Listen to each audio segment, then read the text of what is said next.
Saudara terkasih dalam Tuhan Yesus Kristus, jumpa kembali dalam Sapaan Rohani hari ini. Sebelum kita membaca firman Tuhan, mari kita bersatu dalam doa. Tuhan, kami buka hati kami untuk menerima firman-Mu yang kami percaya menuntun kami dalam perjalanan hidup di hari ini. Bersabdalah dan sapalah kami ya Tuhan. Di dalam Tuhan kami Yesus Kristus, kami berdoa. Amin. Saudara terkasih dalam Tuhan Yesus Kristus, salah satu tanda kedewasaan adalah ketika seseorang dapat bertanggung jawab pada seluruh keputusan dan tindakan yang dia ambil. Demikian pula dengan kehidupan beriman. Seseorang yang dewasa dalam iman adalah orang yang bertanggung jawab pada setiap keputusan dan tindakan iman yang dia ambil.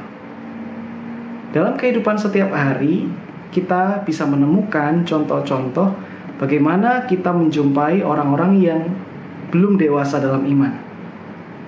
Misalnya dalam beberapa kali pemberitaan saya mendengar ketika seseorang tertangkap karena kasus narkoba, lalu ada yang berkomentar atau ada yang mengklarifikasi, oh ya, saya kilaf karena saya dibujuk oleh iblis.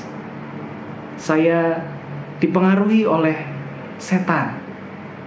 Saudara sekalian, kerap kali perbuatan buruk, keputusan buruk, tindakan buruk yang kita lakukan, kita menyalahkan pihak lain.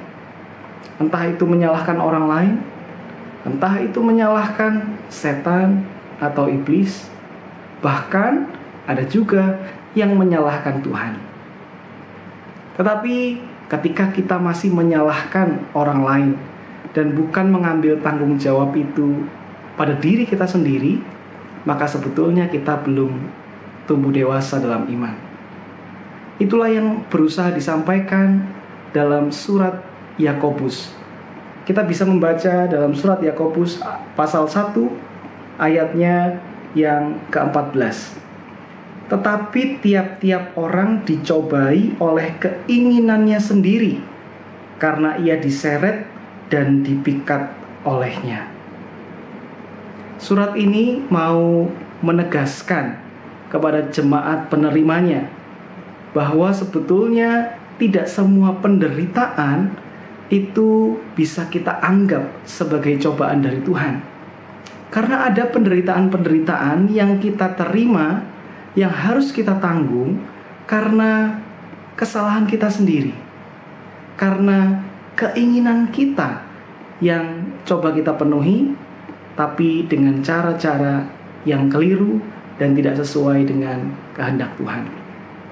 Oleh karena itu, saudara sekalian, mari kita periksa diri kita masing-masing, terutama memeriksa keinginan-keinginan kita. Jangan-jangan kalau kita mengalami pengalaman-pengalaman yang menyakitkan, pengalaman-pengalaman yang membuat kita bersedih, yang membuat kita putus asa, jangan-jangan itu justru bersumber dari tindakan kita yang berusaha untuk memenuhi keinginan dan itu tidak sesuai dengan firman Tuhan, dengan kehendak Tuhan. Maka mari kita menjadi orang-orang yang dewasa dalam iman.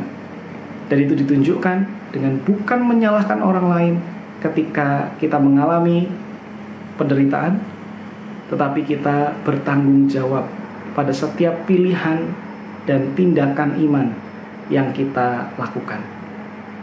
Selamat melanjutkan aktivitas kita. Tuhan memberkati.